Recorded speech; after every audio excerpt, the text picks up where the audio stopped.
নমস্কার, শুনছেন প্রণমামী জগৎজননী থেকে।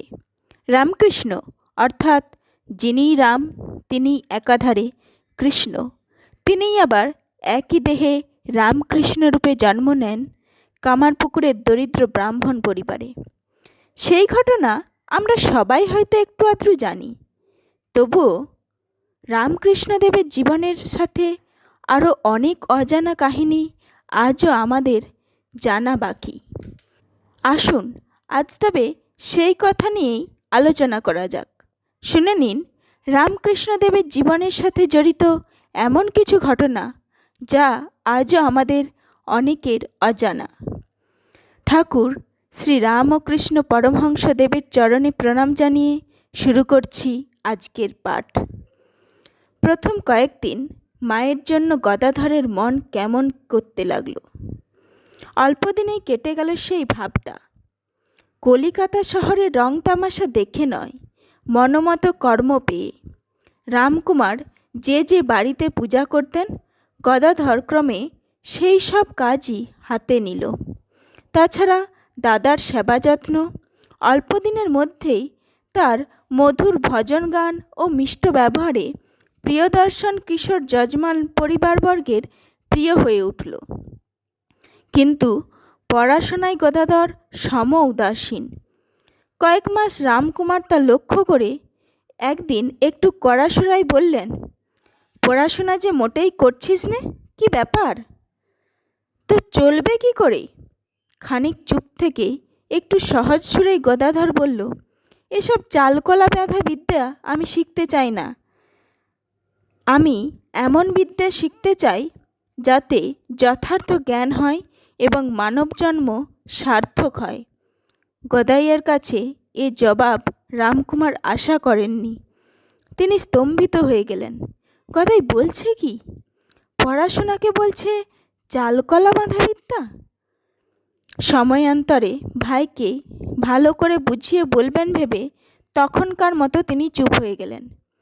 গদাধরের বয়স তখন 17 বৎসর। আরও 2 বছর কেটে গেল। এ সময়ে রামকুমারের আর্থিক অবস্থা দিন দিন ক্ষীণতর হয়ে আসছিল।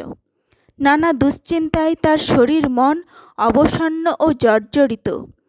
টোল বন্ধ করে অন্য কিছু করবেন কিনা তিনি ভাবছিলেন।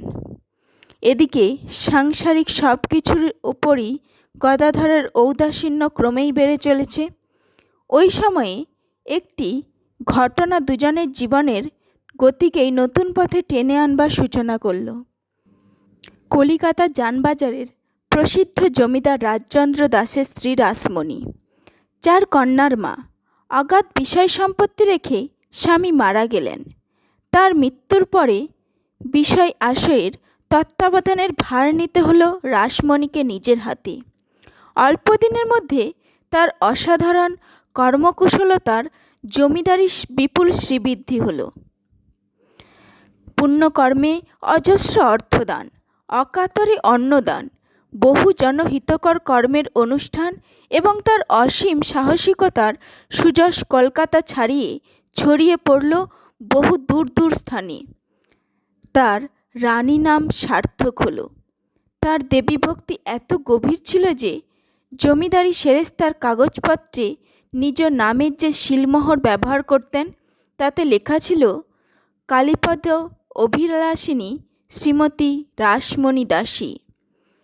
দীর্ঘদিন হতেই রানী কাশীতে বিশ্বনাথ ও অন্নপূর্ণা দর্শনে যাবেন সংকল্প করেছিলেন, কিন্তু অলঙ্ঘনীয় নানা কারণে এতদিন যাওয়া হয়নি। এখন তার জামাতারা উপযুক্ত হয়েছে।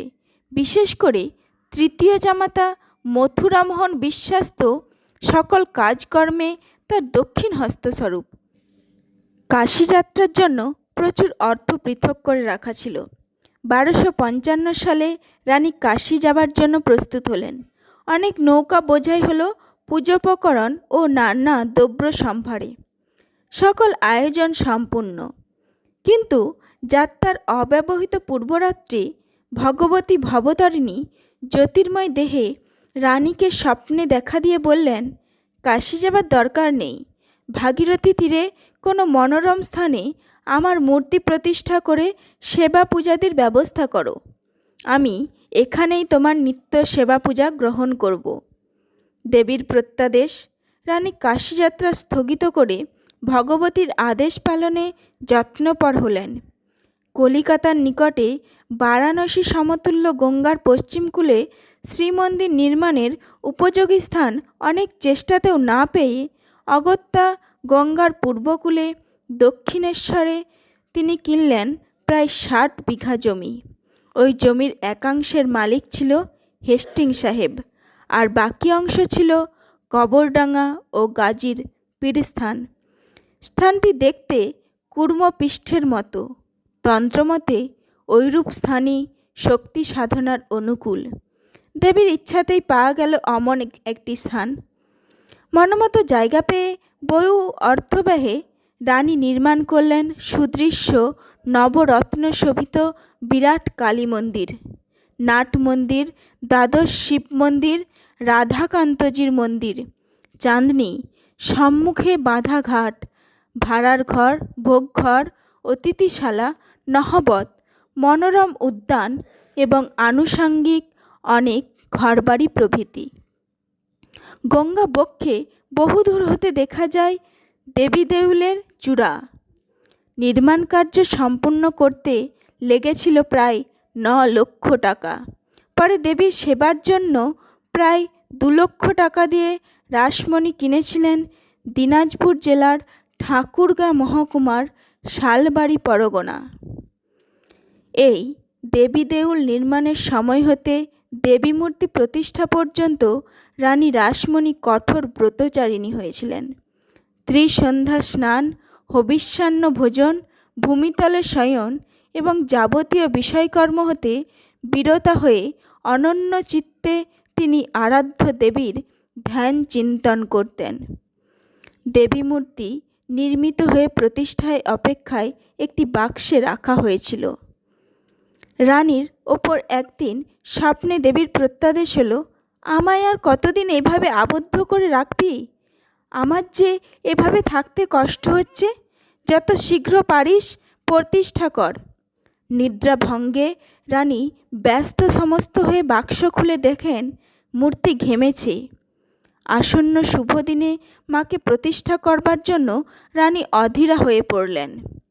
সামনের স্নানযাত্রার পূর্বে অন্য কোনো প্রশস্ত দিন না পেয়ে ওই দিনই দেবী প্রতিষ্ঠার জন্য স্থির হলো। সব ব্যবস্থা ঠিক, কিন্তু অপ্রত্যাশিত একটি প্রবল অন্তরায় উপস্থিত হলো। বাংলার খ্যাতনামা সকল পণ্ডিতই এক বাক্যে বললেন, ব্রাহ্মণেতর অন্য বর্ণের ভগবতীকে অন্নভোগ দেবার অধিকার নেই।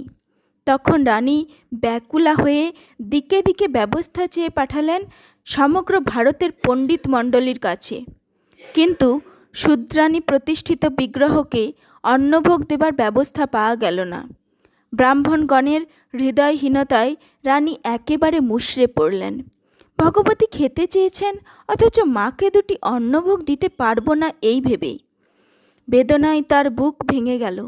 এদিকে প্রতিষ্ঠার দিন নিকটবর্তী। হঠাৎ ঝামাপুকুর চতুষ্পাটি হতে বিধান এলো, প্রতিষ্ঠার পূর্বে যদি উক্ত সম্পত্তি কোনো ব্রাহ্মণকে দান করা হয়, তাহলে সেই ব্রাহ্মণ ওই মন্দিরে দেবী প্রতিষ্ঠা করে অন্নভোগের ব্যবস্থা করলে শাস্ত্রবিধি যথাযথ রক্ষিত হবে এবং ব্রাহ্মণাদি সকল বর্ণেরই অন্নপ্রসাদ গ্রহণে কোনো বাধা থাকবে না।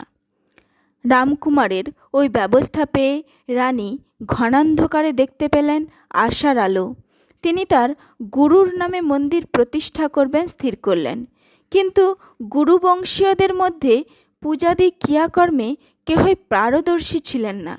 সেজন্য দেবী পূজার জন্য উপযুক্ত পূজকের প্রয়োজন, কিন্তু অনেক চেষ্টাতেও কোনো সুযোগ্য ব্রাহ্মণকে শূদ্রাণী স্থাপিত মন্দিরে পূজক রূপে পাওয়া গেল না। নিরুপায় হয়ে রানী রামকুমারকেই পূজক রূপে প্রতিষ্ঠা কার্য করবার জন্য লিখলেন।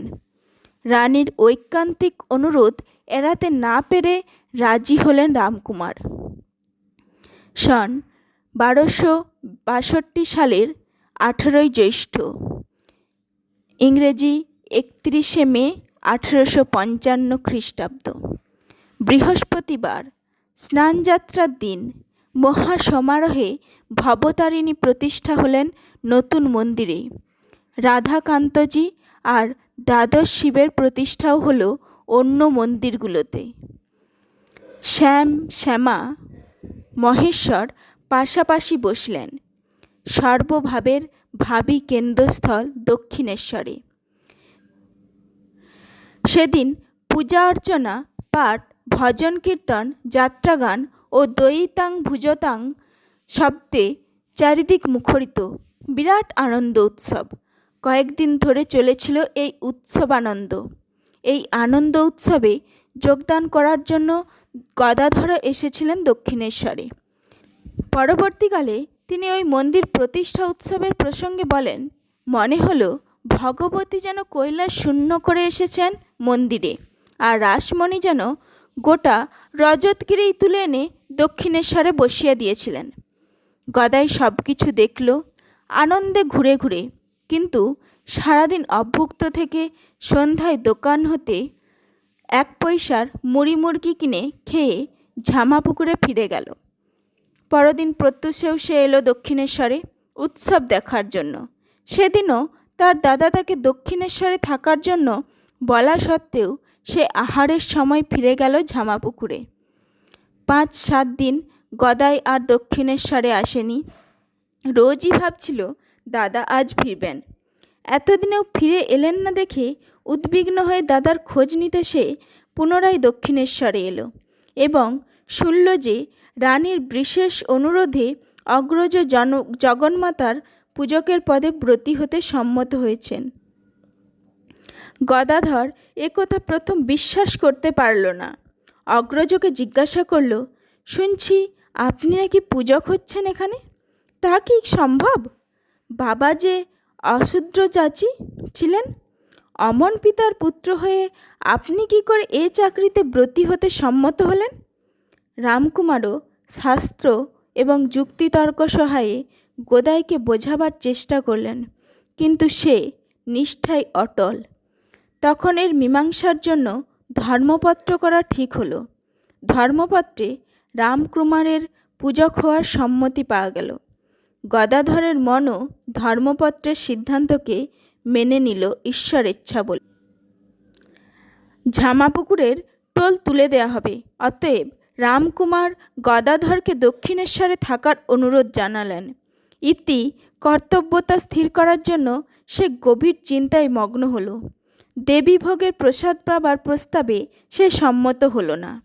অগত্যা দাদার কথায় সিধা নিয়ে গঙ্গা তীরে সপাক খেতে রাজি হয়ে গদাধর দক্ষিণেশ্বরে বাস করতে লাগল। গদাধরের এই আচরণ কি অনুদারতা, না ঐকান্তিক নিষ্ঠা? গঙ্গা তীরে বাস পরম আকর্ষণের বস্তু গদাধরের কাছে। রমণীয় স্থান, দেবালয়। অল্পদিনের মধ্যেই ওই প্রিয়দর্শন ব্রাহ্মণ কুমার সকলের দৃষ্টি আকর্ষণ করল। তার আপন ভোলা উদাস তন্ময়স্ক ভাব, নম্র অথচ তেজদীপ্ত ব্যবহার ও সরলতা তাকে সর্বজনপ্রিয় করে তুলেছিল। কয়েকদিনের মধ্যে মন্দির সংলগ্ন পঞ্চবটির জঙ্গলটি গদাধরের সর্বাপেক্ষা প্রিয় স্থান হয়ে উঠল। অগ্রজের দৃষ্টি এড়িয়ে সময় পেলেই সে ওই নির্জন জঙ্গলাকীর্ণ স্থানে প্রবেশ করে যতটা সম্ভব সময় অতিবাহিত করত। এভাবে প্রায় কয়েক মাস কেটে গেল দক্ষিণেশ্বরে। নিজের রান্না খাওয়া ও অগ্রজের একটু আধটু সেবা পরিচর্যা করা ছাড়া গদাধরের কোনো নির্দিষ্ট কাজ নেই। আপনভাবে কাটাবার প্রচুর সময় পেয়ে দিনে দিনে স্থানটি তার কাছে প্রিয় হয়ে উঠেছে। এ সময়ের মধ্যে রানীর জামাতা মথুরবাবুরও দৃষ্টি পড়ল ওই উদাস শান্তদর্শন তরুণের উপর, এবং কি জানি কেন এই ব্রাহ্মণ কুমারের প্রতি তিনি একটা অব্যক্ত আকর্ষণ অনুভব করলেন। ওই ব্রাহ্মণ যুবককে দেবীর সেবায় নিযুক্ত করবার ইচ্ছা তার প্রাণে বলবতী হলো। রামকুমারের নিকট ওই প্রসঙ্গ উত্থাপন করতে তিনি মথুরবাবুকে তার ভ্রাতার মানসিক অবস্থার কথা খুলে বললেন। সব শুনে মথুরবাবু নিজ সংকল্প পরিত্যাগ না করে উহা কার্যে পরিণত করার প্রকৃষ্ট সুযোগের অপেক্ষায় রইলেন। এমন সময় কামারপুকুরের নিকটবর্তী সিহার গ্রামের হৃদয়রাম মুখোপাধ্যায় চাকরির সন্ধানে দক্ষিণেশ্বরে উপস্থিত হল। হৃদয়রাম গদাধরের ভাগ্নে, পিতৃবয়স্যা ভগ্নী হেমাঙ্গিনী দেবীর পুত্র। ছেলেবেলায় উভয়ে একসঙ্গে খেলাধুলা করত। এখন গদাধরের বয়স 20 বৎসর কয়েক মাস, হৃদয় তার 4 বৎসরের ছোট। অবাল্য পরিচিত হৃদয়ের প্রতি গদাধরের অন্তরের ভালোবাসা ও আত্মীয়তাবোধ যেন অন্য কোনো এক অজ্ঞাত কারণে খুবই গভীর ছিল। হৃদয়ও তার মামাকে প্রাণাপেক্ষা অধিক ভালোবাসত। দক্ষিণেশ্বরের এই সম্পূর্ণ ভিন্ন পরিবেশের মধ্যে পরস্পরকে পেয়ে দুজনেই যে পরম তৃপ্তি হয়েছিল তা নিঃসন্দেহ। জাগতিক সম্বন্ধে হৃদয়রাম গদাধরের ভাগ্নে, কিন্তু স্বরূপত তিনি ছিলেন যুগাবতারের সেবক সঙ্গী। অবতারের অন্যান্য পার্শ্বচরগণ যেমন নির্ধারিত কার্য সম্পাদনের জন্য নির্দিষ্ট হয়ে নরদেহে জন্মগ্রহণ করেছিলেন, তেমনি শ্রীরামকৃষ্ণের শরীর পরিরক্ষণ রূপ বিশেষ কার্য সম্পাদনের জন্যই হৃদয়রামের জন্ম। শ্রী ঠাকুরও পরবর্তীকালে বলেছিলেন, হৃদয় না থাকলে সাধনকালে এ শরীর রক্ষা অসম্ভব হতো। তাই আমরা দেখতে পাই দক্ষিণেশ্বরে প্রথম আগমনের দিন হতে দীর্ঘ 25 বৎসরকাল হৃদয় ছায়ার মতো ছিলেন মামার পাশে পাশে। শয়ন, ভ্রমণ, উপবেশন সবই হতো একত্রে। ওই কালে কেবলমাত্র দুপ্রহরের আহারের সময় একে অন্যের কাজ ছাড়া হতো। গদাধরের তখনও সপাক আহার চলছে, আর হৃদয় প্রসাদ পেত মন্দিরে। হৃদয় রান্নাদির সব আয়োজন করে দিত। কোনো কোনো দিন মামার প্রসাদও গ্রহণ করত। রাত্রে দুজনেরই ভোজন ছিল দেবীর প্রসাদী।